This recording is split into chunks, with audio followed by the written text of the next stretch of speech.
MBTI가 한창 유행하더니 최근에 이제 새로운 테스트에 대해서 이야기가 많이 나오고 있는데요. 바로 HSP 테스트입니다. HSP가 높은 인물, 대표적으로 HSP가 굉장히 높은 인물, 우리가 일상적으로 민감한 거랑 예민한 거랑 혼용해서 쓰고 있거든요. 요거 제대로 이해해보고 필요하다면 내 강점으로 바꾸어 나갈 수 있는 방법까지 같이 확인해 보겠습니다.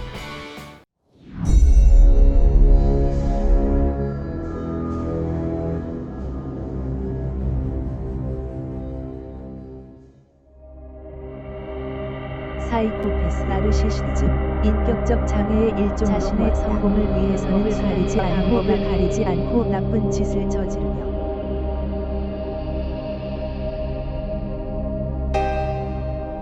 굉장히 위험하죠. 타인을 지배하려고 하고 때로는 착취하기도 하고 이러니까 조금 위험하지 않나 하는 생각이 듭니다.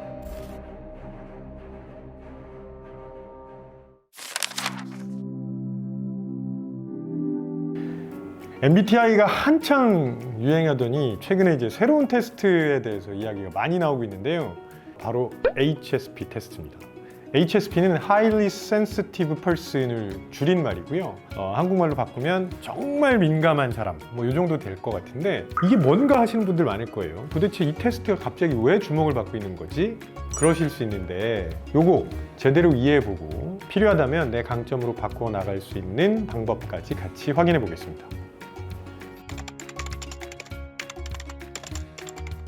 미국의 심리학자 일레인 아론이라는 사람이 제안한 용어거든요. 전문적인 의학 용어라거나 혹은 장애 여부를 나타내는 그런 용어는 아니고요. 그냥 특정 성격 혹은 기질을 보여주는 용어라고 생각하시면 됩니다. 내가 얼마나 민감한지를 알려주는 테스트라고 생각하시면 되고, 이게 이제 항목이 총 26개가 있는데 그 테스트에서는 7개 이상이면 민감할 가능성이 있다. 이렇게 이야기를 하고 있어요.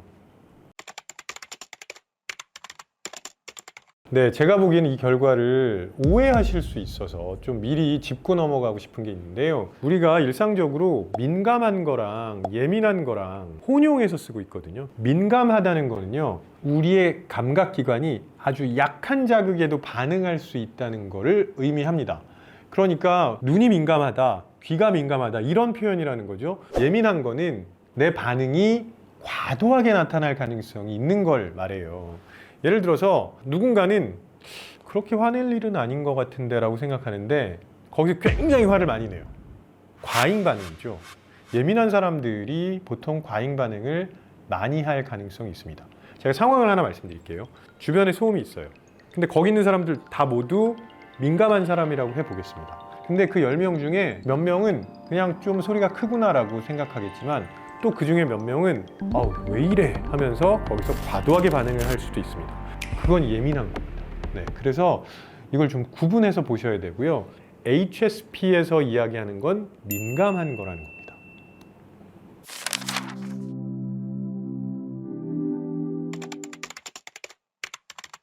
HSP는요, 4가지 요소로 구성이 되는데 그게 뭐냐면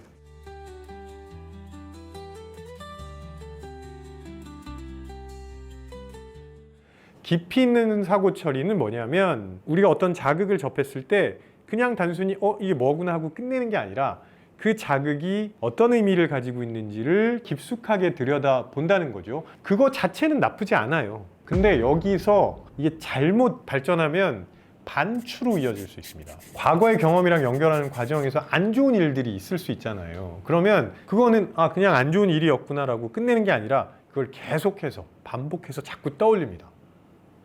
그러면 좋을 수 있을까요? 떠올리는 동안 내내 우울해지기도 하고 그리고 스스로를 더 많이 자책하기도 합니다. 그래서 그런 측면을 좀 주의하시는 게 좋죠. 두 번째, 과자극은 뭐냐면요. 사실 우리가 일상을 살아가다 보면 우리에게 중요하다고 생각하는 거에 주의를 기울이고 그걸 우선적으로 처리하게 됩니다. 과자극 성향을 가진 경우에는 이런 세세한 변화까지 놓치지 않고 반응하려고 합니다. 그러면 처리해야 할 자극이 너무 많아요. 굉장히 힘들어지게 되는 거죠.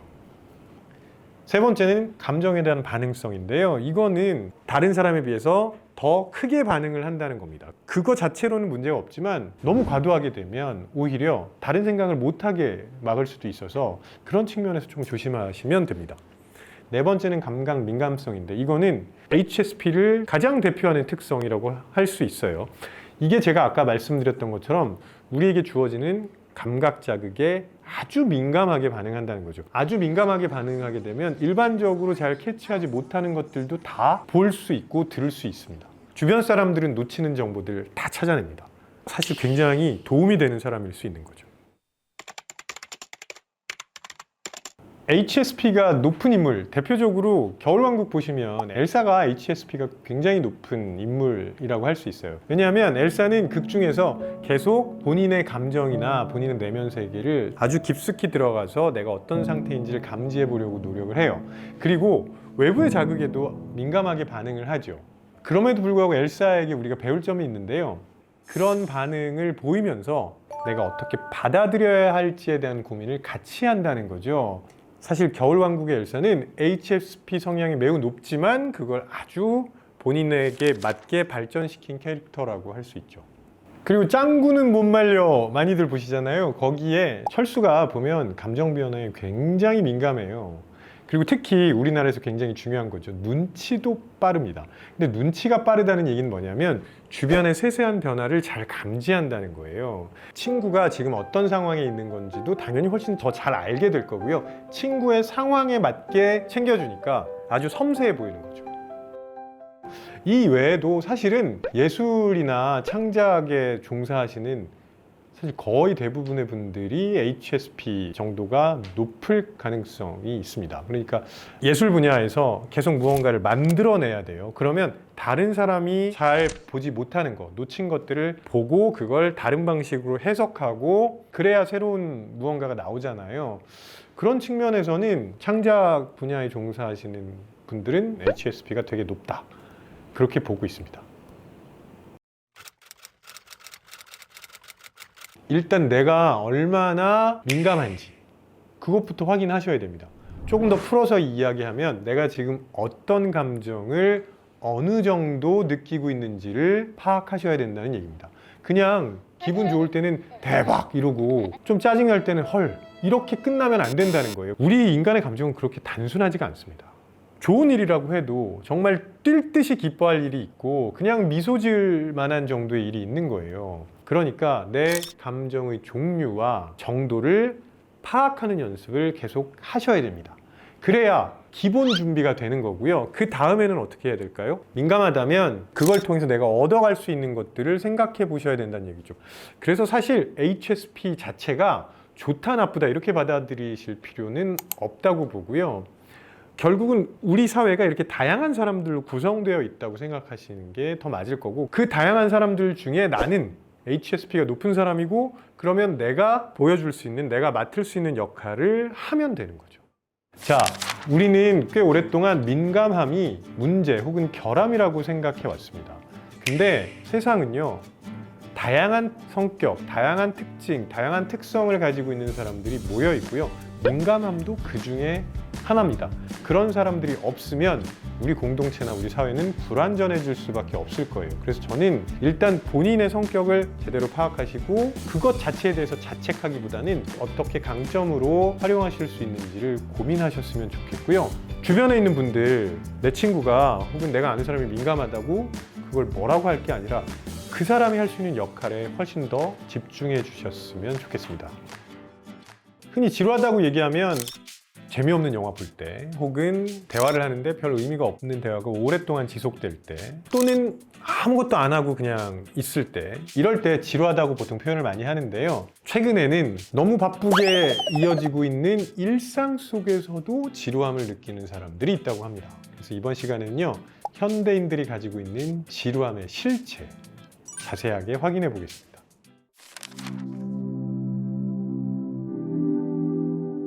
내가 지금 가지고 있는 역량을 생각해 볼 때 그걸 충분히 발휘하지 못하는 상태, 그걸 이제 지루함이라고 해요. 한번 예를 들어 볼게요. 누가 뭘 시켰어요. 너무 쉬워요. 그러면 과제 자체가 너무 쉬우니까 내가 가지고 있는 역량을 발휘할 기회가 사라지는 거죠. 그때 우리 내적으로 지루함이라는 감정을 경험하게 됩니다. 그러니까 일을 생존을 위해서 한다기보다는 내가 하는 일이 나의 정체성을 보여주는 시대이기 때문이죠. 요즘 취직하기 정말 어렵거든요. 취직을 하기 위해서 대학교 들어가자마자 준비를 하기 시작합니다. 그러면서 꽤 오랜 시간 동안 취업 준비를 하면서 다양한 역량을 키워왔는데 직장에 들어가면 신입사원한테 시키는 일이 너무 단순하고 뻔한 일, 쉬운 일들이 많은 거예요. 그런 일을 하다 보면 언뜻 이런 생각이 들게 됩니다. 내가 이런 일을 하려고 지금 이 고생을 하고 여기에 지금 취직을 했다는 거야? 내가 지금 뭐 하고 있는 거지? 이런 생각이 들 수밖에 없다는 거죠. 왜? 그 과정에서 지루함을 느꼈기 때문에. 그러면 그 일을 계속하기보다는 성장 가능성을 찾아서 다른 일로 옮겨가는 일이 되게 많습니다. 자, 이걸요 대재편이라고 부르기도 합니다. 텍사스 A&M 대학의 앤서니 클러치가 이야기한 건데요. 사실 코로나19 기간에 대퇴사의 시대라고 했잖아요. 근데 그 데이터를 조금 자세하게 살펴보니까 단순히 그냥 퇴사를 하는 게 아니라 내가 성장할 수 있는 환경 혹은 그런 직업으로 이동하는 그런 모습이 되게 많이 나타났다는 거죠. 그게 결국은 지루함을 느끼고 새로운 곳을 찾아 나가는 현상이 아니었을까 싶습니다. 진짜 지루함은 그 바쁘게 일을 처리하는 그 상황에서 전혀 자극을 받지 못하고 있다는 거예요. 성장 가능성을 경험하지 못하고 있다는 거죠. 그러면 나는 여기 계속 머물러 있게 되고 때로는 점점 뒤로 밀려날 수도 있으니까 나는 이런 거 그만하고 나를 위한 도전 그런 걸 할 수 있는 곳을 찾아서 떠나겠다는 생각을 하게 만들어주는 겁니다. 핵심이 이 주체성, 내가 직접 하느냐 아니냐 그리고 몰입할 수 있느냐 아니냐에 달려 있는데 이걸 극명하게 대비해서 보여주는 사례가 있어요. 극지 탐험가하고 죄수를 비교해 보면 됩니다. 극지 탐험가하고 죄수는 사실 꽤 비슷한 상황에 놓여 있어요. 둘 다 고립되어 있고요. 접하는 자극은 매우 적어요. 실제로 감옥에서도 그렇고 극지에서도 그렇고 자극이 그렇게 많지 않잖아요. 근데 차이는 뭐냐? 죄수는 자기가 직접 선택하지 않았죠. 극지 탐험가는 본인이 직접 선택해서 한 겁니다. 죄수는 거기에 몰입하면서 무언가 의미를 발견할 가능성이 없죠. 그렇지만 극지 탐험가는 본인이 선택했기 때문에 그 상황에 몰입하면서 탐험의 과정 하나하나, 행동 하나하나가 어떤 의미를 가지는지를 찾아 나가게 됩니다. 그래서 비슷한 상황이 있으면서도 누군가는 너무너무 지루함을 느끼고 또 누군가는 전혀 지루함을 느끼지 않고 있는 거거든요. 그렇게 한번 비교해 보시면 재미있을 거라고 생각이 되네요.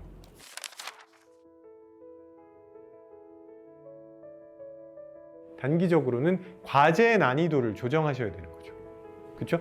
내가 가지고 있는 역량을 단기적으로 바꿀 수는 없잖아요. 그러니까 단기적으로는 과제의 난이도를 바꿔가면서 나에게 조금 도전적인 생각을 만드는 과제를 찾아 나가시는 게 중요하죠. 근데 장기적으로는 계속 역량을 키워 나가셔야 됩니다. 왜냐하면 어느 순간 이전에는 도전적인 것도 어느 순간 지루해질 수 있다는 거죠. 그래서 계속 역량을 키워 나가시는 게 매우 중요합니다. 진짜 지루함을 느꼈다면 퇴사가 답일 가능성이 높다고 생각합니다. 근데 퇴사가 쉬운 일은 아니죠. 그래서 진짜 지루함을 느꼈는지부터 먼저 확인해 보셔야 돼요. 정말 지루함을 느낀 게 아니라 내가 이거 진짜 피하려고 한 건가? 겉으로 드러나는 건 비슷하기 때문에 착각하기 쉽거든요. 그래서 내가 진짜 지루함을 느끼는 건지 아니면 회피하는 건지 확인해 보셔야 되고요.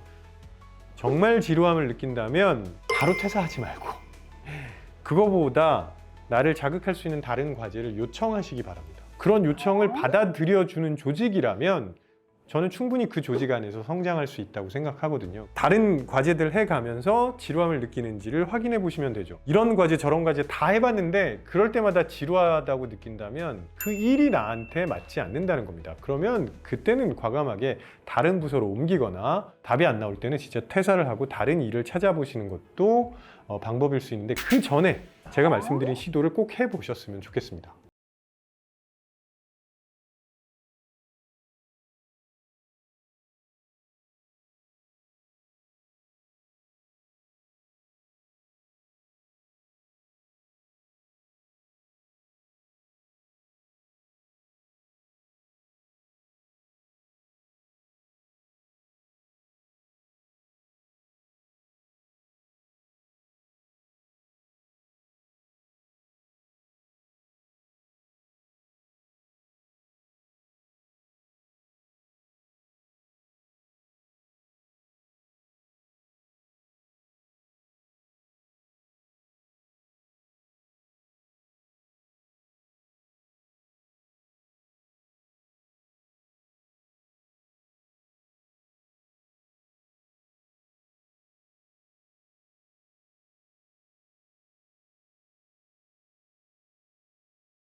자, 만약에 지금 지루함을 느끼고 있다면 더 발전할 수 있는 방향으로 가라는 신호라고 해석하셔야 된다는 거죠.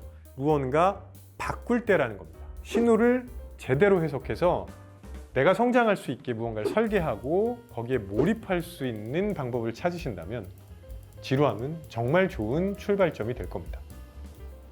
손흥민 선수 경기 시작 전에 그라운드에 들어갈 때 오른발부터 딛고 들어갑니다.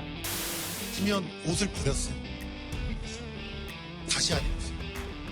서장우 선수도 이길 때 입었던 옷은 질 때까지 계속 입어요. 이걸로 가장 유명한 사람이 누구냐? 테니스 선수 나달입니다. 게임을 할 때 항상 물병의 상표가 코트 쪽으로 향하게 딱 진열을 해놓습니다. 그걸 딱 맞춰야 되고요. 이렇게 운동선수들 보면 본인만의 특별한 무언가를 가지고 있는 선수들이 되게 많거든요. 이게 흔히 이제 루틴이라고 알려져 있어요. 그래서 오늘은 루틴은 뭔지, 그리고 정말 도움은 되는 건지 이런 이야기들을 한번 살펴보겠습니다.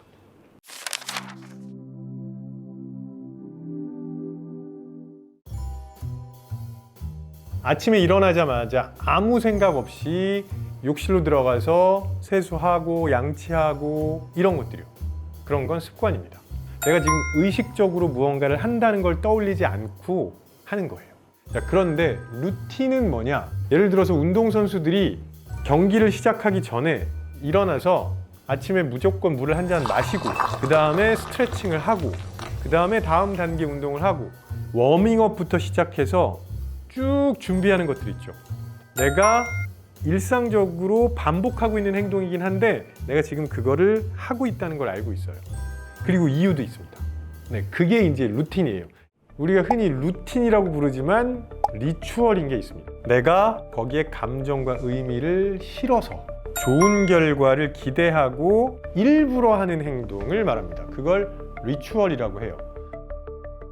본인이 훈련을 어떻게 했는지와 상관없이 이런 루틴이 경기력에 영향을 미친다고 생각하는 선수가 무려 74%가 넘는다고 합니다. 손흥민 선수가 경기 시작하기 전에 오른발부터 입장해요. 잠깐 깜빡하거나 실수해서 왼발부터 입장합니다. 그럼 어떻게 하는지 아세요? 다시 나와서 들어갑니다. 오른발부터 입장하면 실제 좋은 결과가 나오는 건 사실은 아닌데 그렇게 믿고 그렇게 기대하면서 행동하는 거죠. 그런 게 리추얼입니다. 이 세 가지를 구별하셔야 됩니다. 운동선수들은 항상 승부의 세계를 살아갈 수밖에 없어요. 내가 어떻게 하느냐에 따라서 나의 성과가 팀의 성과와 직접적으로 연결되어 있는 경우가 많습니다. 승리에 대한 갈망이 엄청나고 성적에 대한 압박감도 굉장히 커요. 어쩔 수 없이 불안함을 느낄 수밖에 없습니다. 그래서 자꾸 자기만의 리추얼을 만들어 나가는 거죠. 쏘기 전에 공을 한 번, 두 번, 세 번 챙겨봤는데 들어갔어요. 한 번 안 들어갔어요. 그러면 다른 숫자 7번. 쏠 때마다 7번. 안 들어가면 또 다른 숫자. 그렇게라도 넣고 싶었어. 그래서 이 불안감을 낮추기 위해서 선수들이 사용하는 수단이라고 생각하시면 좋겠습니다. 의식하고 있기 때문에 도움이 되는 겁니다. 스트레스도 줄어들고 또 더 나아가서 이 상황을 내가 통제한다는 느낌을 가질 수 있게 되거든요. 우리가 그건 심리 아니야 이렇게 생각할지 모르겠지만 인간의 마음과 몸은 연결되어 있어요. 그래서 내가 안정감을 느낀다는 얘기는 예상하지 못한 방향으로 행동이 이어질 가능성이 줄어든다는 이야기이기도 해요. 그래서 안정감을 느끼게 해주는 행동 당연히 도움이 되죠. 당연히 지나치면은 경기력에 영향을 줄 수 있습니다. 예를 들어서 본인만의 리추얼이 있어요. 뭐 한두 개 있으면 괜찮겠죠. 근데 선수 생활을 계속 하다 보면 조금씩 쌓여 나갑니다. 그러면 경기력에 안 좋은 영향을 줄 수밖에 없는 거죠. 결국은 내 마음을 안정시키는 게 포인트이기 때문에 안 할 수는 없겠지만 그거에 너무 의존하게 되면 오히려 의존해서 생기는 불안감이 있을 수 있다는 거. 그렇게 접근하셨으면 좋겠습니다. 농구공을 3번 튀기고 슛을 던져야 돼 까지는 괜찮아요. 근데 그 전에 다른 거랑 또 연결이 돼가지고 3번 튀기기 전에 뭘 해야 돼 그러면 못해요. 그럼 그걸 다 지킬 수도 없고 그거 자체가 되게 큰 부담이 되기 때문에 리추얼을 다른 리추얼과 연결시키지 않기, 이게 핵심이고요. 내가 이걸 하면 성공할 거야 라는 식으로 만드시는 게 되게 중요합니다. 똑같은 리추얼이라고 해도 항상 긍정적인 방향으로 자꾸 바꿔 나가셔야 됩니다.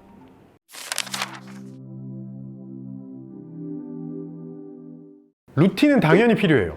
사람들은 자기만의 루틴을 만들어 나가야 됩니다. 그래야 뭘 하기 전에 필요한 준비를 해 나갈 수 있는 거거든요. 리추얼은 꼭 필요하진 않습니다. 없으면 더 좋아요. 대표적으로 이제 허재 선수 같은 경우는 아이 그거 뭐 그냥 슛 던지면 되잖아 이렇게 가는 거죠.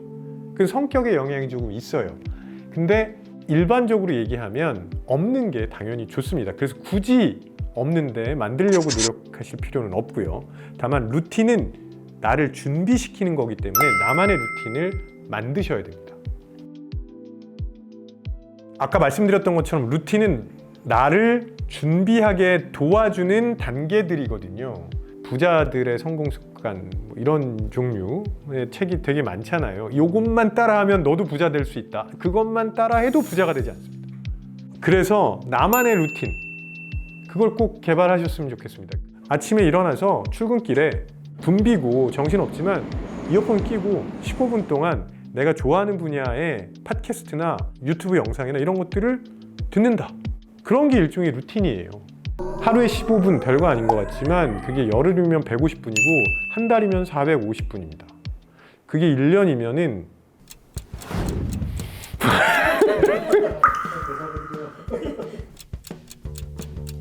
5,400분이죠. 그게 1년이면 5,400분이 됩니다. 굉장히 큰 시간이에요. 그렇게 나의 루틴을 만든다면 당연히 내 성공에 도움이 될 겁니다. 그래서 본인만의 루틴 꼭 만드셨으면 좋겠습니다. 자, 루틴이라는 거는요, 아무 생각 없이 반복하는 게 아니라 분명히 내가 왜 해야 되는지 뭘 하는 건지를 알고 있는 겁니다. 운동선수들은 자기만의 루틴을 통해서 항상 순간순간 긴장을 낮추죠. 그리고 전체적인 페이스를 내 것으로 가지고 옵니다. 우리도 나만의 루틴으로 내 마음을 단단하게 다져나가면서 우리의 삶의 흐름을 내 것으로 가지고 오는 그런 시도를 해보시면 어떨까 싶습니다. 자, 즐거운 상상을 한번 해보겠습니다. 만약에 여러분에게 무조건 일주일 안에 써야 하는 1,000만 원이 생긴다면 뭘 하시겠습니까? 자, 예를 들어서 한정판 명품 사기, 아이슬란드 캠핑장에서 은하수 보기, 두 개 중에 뭘 선택하시겠어요? 자, 이런 것들과 관련해서 누구도 들여다보지 않았던 소비 트렌드에 감춰진 은밀한 심리를 파헤쳐 보겠습니다.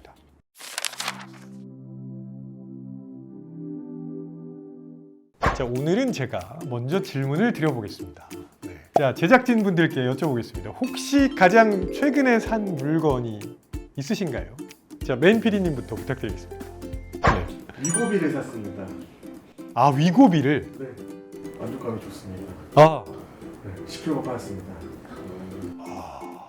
저는 부모님 그 마사지 건사드렸습니다.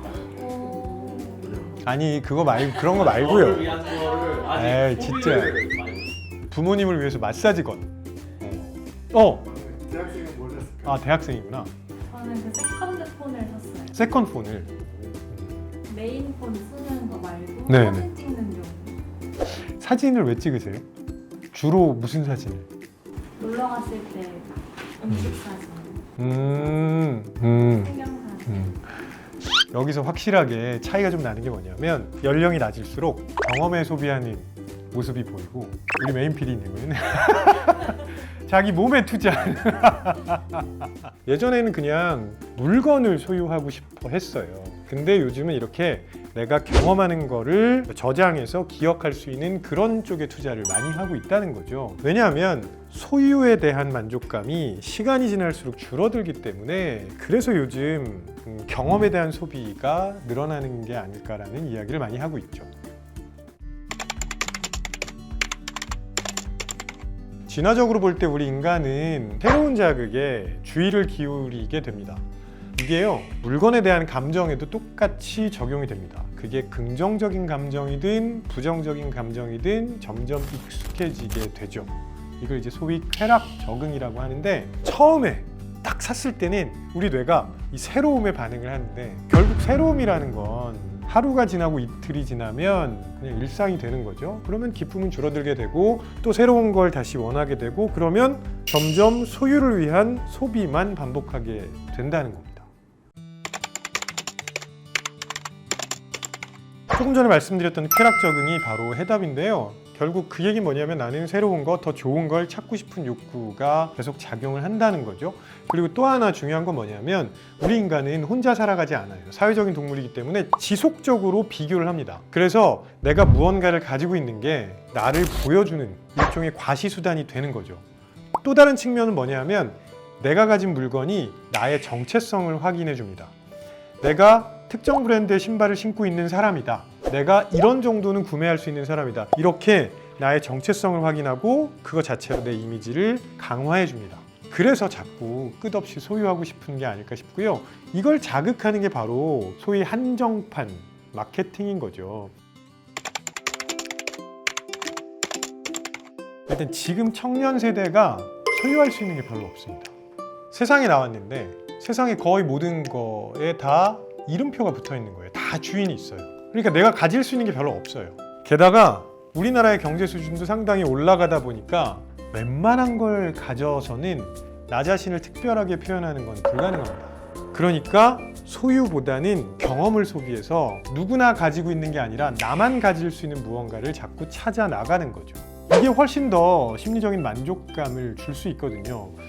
물건을 소유해서 일시적으로 갖는 만족감이 아니라 경험을 통해서 오래 지속되는 만족감을 가질 수 있게 만들어주고 아까 말씀드렸던 것처럼 이게 소셜미디어를 통해서 공유가 되다 보니까 나만의 기억이 아니라 나의 그 친한 사람들과 함께 할 수 있는 기억이 되면서 동시에 거기에서 나의 정체성을 드러내 줄 수 있게 됩니다. 그리고 경험을 통해서 내가 무언가를 배우고 성장할 수 있다는 측면도 매우 중요하죠. 왜냐하면 특히 한국 사람들은 놀러 가서도 뭔가를 배우려고 해요. 그냥 놀러 가는 건 왠지 죄책감이 듭니다. 가서 무언가 하나 얻어와야 된다는 생각을 많이 하거든요. 그래서 의미 있는 경험을 하면서 휴식도 취하고 얻어올 수도 있게 되는 이런 일석이조를 생각하는 게 아닐까 싶습니다.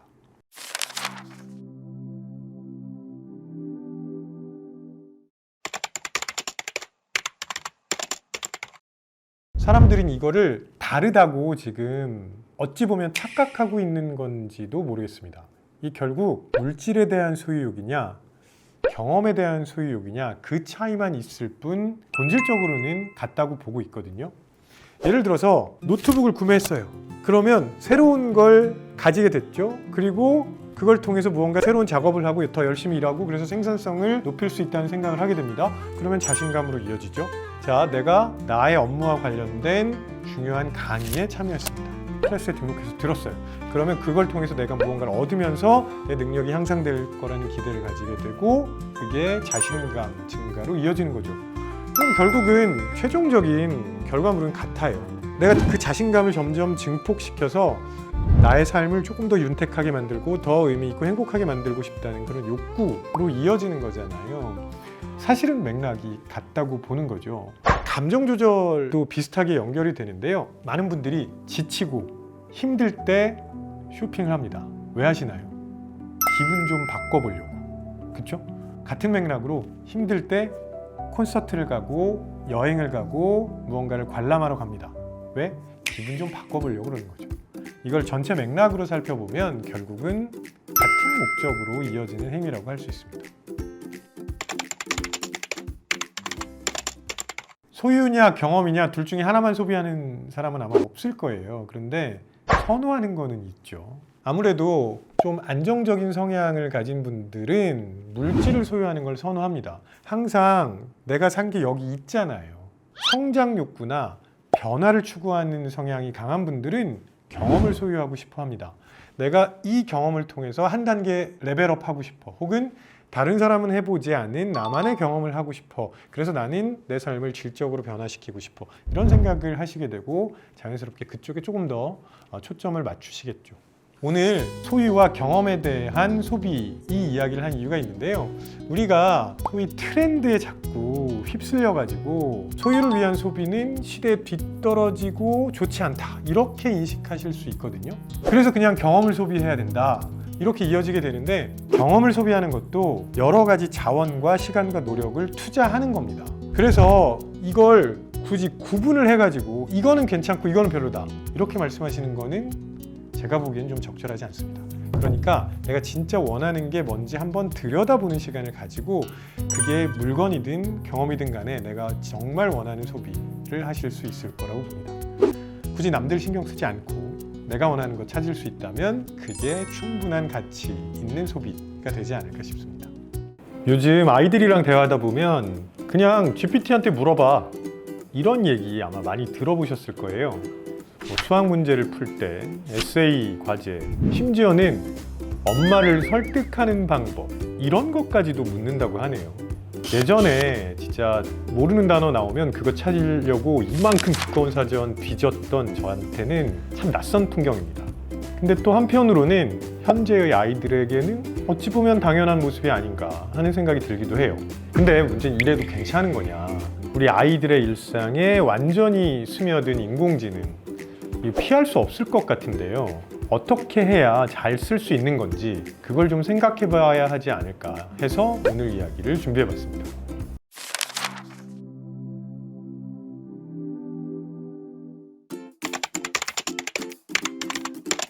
아마도 이런 생각을 먼저 하시지 않을까 싶어요.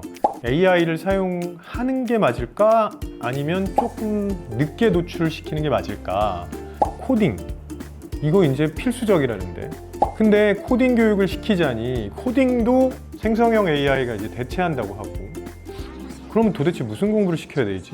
막 고민들이 많으실 것 같아요. 더 중요한 거 하나가 있습니다. 제가 말씀드린 건 아이들에게 어떻게 해야 될까를 말씀드렸는데요. 부모님이 어떤 준비를 해야 할까도 사실은 같이 고민해 주셔야 돼요. 무슨 얘기냐면 일단 부모님이 먼저 AI를 아셔야 돼요. 그래야 AI를 아이가 쓸 때 그냥 무분별하게 사용하게 하는 게 아니라 도와주실 수 있는 겁니다. 그리고 부모님들이 이걸 언급을 안 하셔도요. 사실은 이미 아이들이 AI에 많이 노출되어 있습니다. 이미 학교에서 AI 교과서를 도입하고 있거든요. 심지어 영국이나 싱가포르 같은 곳에서는 AI의 기초 그리고 AI를 사용할 때 우리가 고민해봐야 할 윤리적인 부분들 이런 데에 대한 교육도 이루어지고 있습니다. 그러니까 노출을 할까 말까 이런 고민을 하기보다는 결국 쓰게 될 수밖에 없을 텐데 그렇다면 어떻게 경험하게 만드는 게 더 아이에게 도움이 될지 그런 걸 고민하시는 게 더 중요할 거라고 생각합니다.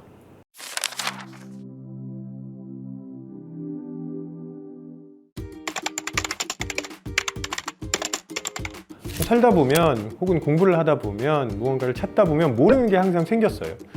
그리고 그 시간 동안 우리는 뭘 하느냐? 도서관에 가서 관련 서적을 찾아보기도 하고 그걸 아는 사람을 찾아서 헤매기도 하고요. 아니면 직접 무언가를 해보기도 하고 인간의 생각도 계속 그렇게 탐색하고 깊게 생각해 볼수록 생각의 근육이 단단해집니다. 그런 기회가 지금 사라졌다는 얘기죠. 그러니까 생성형 인공지능이 아이들의 인지 발달 능력에 악영향을 줄 가능성이 매우 높다는 겁니다. 그리고요, 생성형 인공지능의 특징이 뭐냐면 답을 딱 요약해서 정리까지 잘해주잖아요. 표도 만들어주고 뭐 심지어는 그래프나 그림도 만들어주니까. 그래서 요즘 생성형 AI 너무 많이 쓰는 아이들한테는 무언가를 물어봤을 때 본인이 분명 알지만 어떻게 표현해야 할지 잘 모르는 경우가 꽤 많습니다. 표현하는 연습을 안 해봤다는 얘기죠. 관련해서 아주 흥미로운 연구 결과가 하나 있는데요. 플린 이펙트라는 게 있습니다. 이 플린 이펙트라는 건 뭐냐면